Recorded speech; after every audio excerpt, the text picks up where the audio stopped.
Bonjour et bienvenue dans ce grand format consacré aux 40 ans du Bac Pro.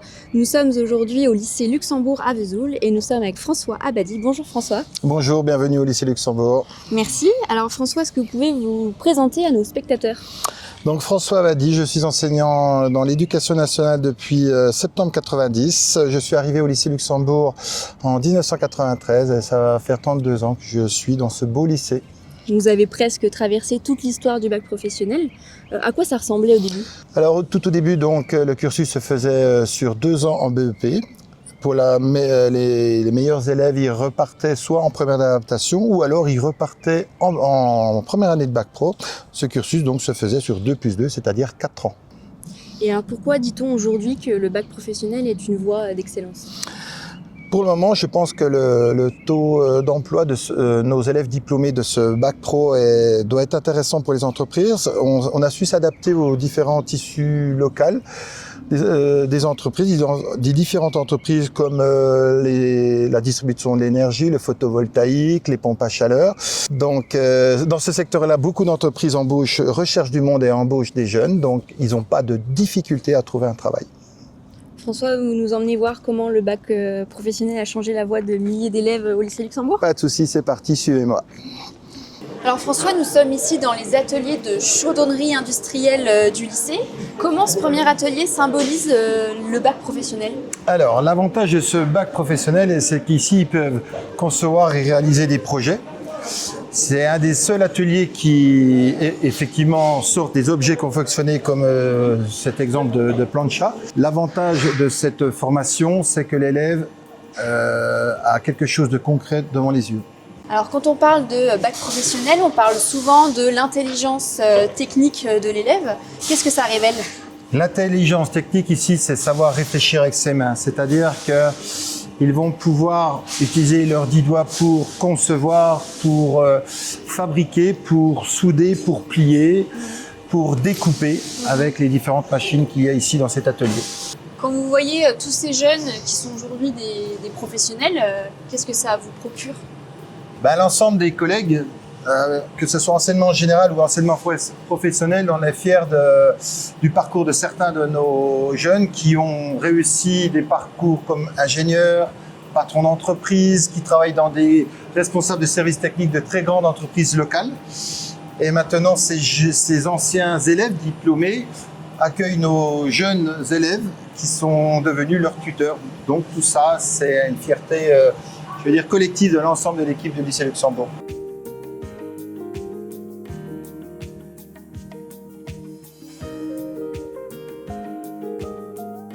Karl, est-ce que tu peux m'expliquer ce que tu es en train de faire ?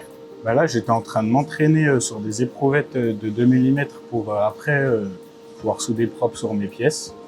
Et donc, c'est une soudure optique, donc c'est une soudure très particulière parce qu'il faut être super minutieux, très précis, pas trop rapide, pas trop lent. Donc, c'est vraiment une soudure que j'apprécie beaucoup. Et qu'est-ce que tu aimes dans cette formation ?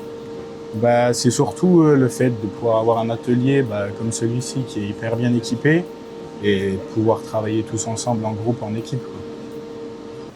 Donc là, nous sommes dans les ateliers de maintenance des systèmes de production connectés. François, quel métier concret se cache derrière ce bac pro ? Alors, ces élèves qui seront diplômés du bac premier spécialisé sont destinés à travailler dans les services de maintenance, dans les différentes entreprises. Alors, dans la maintenance, c'est un grand mot qui réunit la maintenance électrique, la maintenance hydraulique, la maintenance pneumatique. Donc, ces différents secteurs, les élèves doivent essayer de s'adapter au mieux en fonction des situations qu'ils rencontreront dans les entreprises. Cette formation, j'imagine qu'elle a beaucoup évolué au cours des 20 dernières années ? Oui, sur ces dernières années, le bac pro, justement, il s'appelle MSPC, c'est pour connecter, car de plus en plus, les élèves vont devoir travailler avec des objets qui sont dits communicants, style automate programmable, style capteur communicant, etc. Donc, il y a toute une partie maintenant, on va dire, informatique industrielle qui a leur programme qui ne l'était pas avant. Comment aujourd'hui les entreprises vous parlent de leurs besoins actuels ? On essaie au mieux de s'adapter, nous, aux demandes des entreprises, c'est-à-dire on essaie d'adapter nos cours de technologie en fonction du milieu où les élèves vont aller faire leur recherche, vont faire tout simplement leur stage en entreprise. Et en fonction des entreprises, on va nous adapter notre enseignement par rapport à la demande des tuteurs d'entreprise. D'accord. Donc là, on se dirige vers Valentin. Bonjour Valentin. Bonjour. Est-ce que tu peux nous expliquer ce qu'est cette machine et comment elle fonctionne? Donc cette machine s'appelle École Café. Donc elle va permettre d'encapsuler du café dans ses capsules. Je vais vous faire une petite démonstration. Donc la capsule vide va descendre. Ensuite le café va être moulu et va remplir la capsule vide. Il y a un petit vérin qui va venir empaqueter le café, le presser.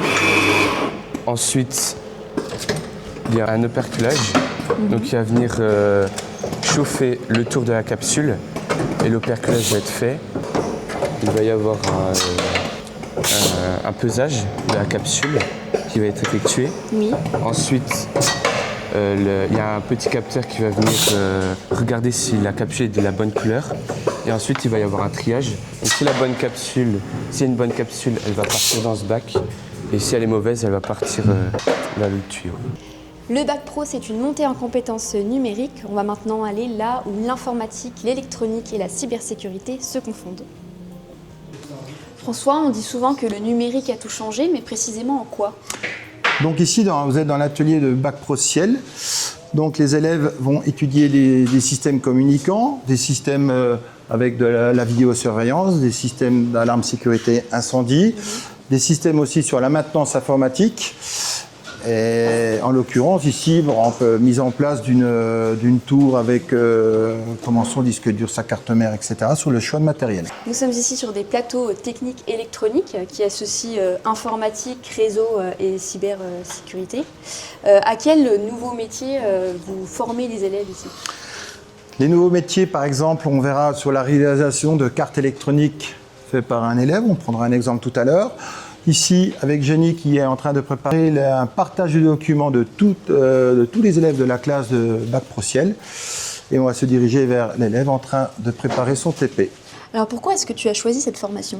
J'ai choisi cette formation parce que vis-à-vis de mon cursus scolaire que je suis par la suite, l'idée c'est d'être en ingénierie. Je me suis dit que ça pouvait être un bon compromis, le bac pro, pour avant tout découvrir ce que c'est le métier avant de m'y plonger. Et ces compétences numériques, on les retrouve également dans les domaines ultra concrets du quotidien. François, vous nous emmenez voir l'atelier froid et énergie renouvelable? On y va. Donc François, cette fois, nous sommes dans l'atelier climatisation, froid et énergie renouvelable. On a vu plus tôt que c'était des métiers à fort enjeu pour la transition écologique. Est-ce que, François, les lycées pro sont en train de devenir les acteurs clés de demain? Oui, je pense, parce que ici, dans cette formation MFR, bac pro MFR, les élèves qui font des gestes, des gestes professionnels très précis, gestes qui ne seront pas remplacés forcément par l'IA. Donc, tous ces élèves diplômés de cette formation-là pourront justement avoir différentes opportunités pour aller travailler dans le monde du travail. En plus, on voit que cet élève-là, dans leur formation, dans leur culture de formation, on leur apprend justement tout ce qui est recyclage des fluides frigorigènes qui est devenu un enjeu pour éviter les gaz à effet de serre. Toute une partie de leur enseignement est basée justement sur les dangers de la libération de ces fameux fluides frigorigènes qui pourraient être rejetés dans la nature. Bonjour Raphaël. Bonjour. Est-ce que tu peux nous dire ce que tu es en train de faire? Je suis en train de procéder au réapprovisionnement du fluide frigorigène dans l'installation. Donc il faut le faire très soigneusement et précisément pour ne pas verser le fluide dans l'air, car c'est un fluide qui pollue beaucoup. Est-ce que tu sens au travers des métiers que tu es en train d'apprendre aujourd'hui que tu as un rôle à jouer dans la transition énergétique? Et pourquoi? Oui, on a un rôle à jouer précis, parce que durant notre formation, on apprend à faire des réglages très précis pour justement qu'elle consomme moins en énergie, qu'elle ait des pauses, qu'elle ne tourne pas en tout temps. On passe aussi des formations comme la manipulation de fluide pour moins polluer, le calipac qui sert aussi aux clients à avoir des avantages et prouver que l'installation consomme moins. Merci Raphaël. Merci. Alors actuellement nous sommes dans les ateliers du bac pro MELEC. François, pourquoi ces métiers aujourd'hui sont essentiels dans un monde où les besoins en électricité sont croissants? Dans leur formation, ces élèves-là, c'est un peu les couteaux suisses, parce qu'ils sont multiservices, c'est-à-dire qu'ils peuvent travailler dans le domaine de la distribution de l'énergie électrique, ils peuvent travailler dans le domaine des installations industrielles, dans le domaine du bâtiment, de l'électricité tertiaire. Là, mes élèves sont en train de réaliser justement une armoire électrique qui va être destinée à piloter un système. Et une grande partie de nos cours justement est basée sur l'utilisation des énergies décarbonées, puisqu'on travaille maintenant de plus en plus sur les énergies fabriquées par le photovoltaïque, les énergies fabriquées par l'éolien, et l'hydroélectrique.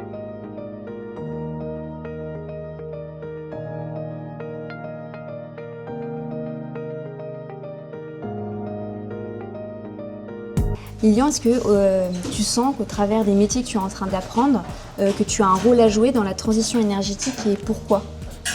Oui, bien sûr, parce que là, tout simplement, les énergies renouvelables elles vont être de plus en plus utilisées pour éviter la pollution, comme les éoliennes, les panneaux photovoltaïques.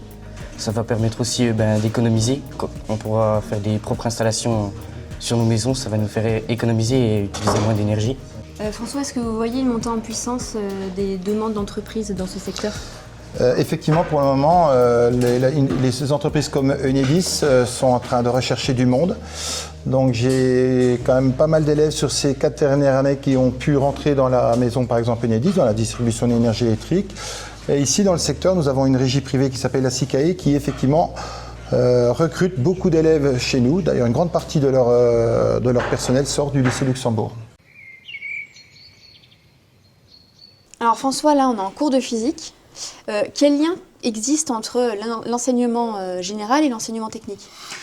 Donc le lien qui existe entre ces deux matières-là, entre la physique appliquée puis l'enseignement technique, c'est que les élèves étudient en théorie avec les collègues des montages, en l'occurrence là un montage électronique. Nous on le câble à l'atelier et ici il étudie au point de vue théorique. Ça fait des compétences transversales justement entre l'enseignement général et l'enseignement technique. Notre grand format touche à sa fin. Si vous deviez résumer 40 ans en un mot. La fierté de la réussite de nos élèves. Et le bac pro de demain, selon vous, comment il sera? Ça sera la réunification de plusieurs bacs pro sur un projet, en l'occurrence ici notre Rosalie. 4 bacs pro ont travaillé sur ce projet de modification de Rosalie.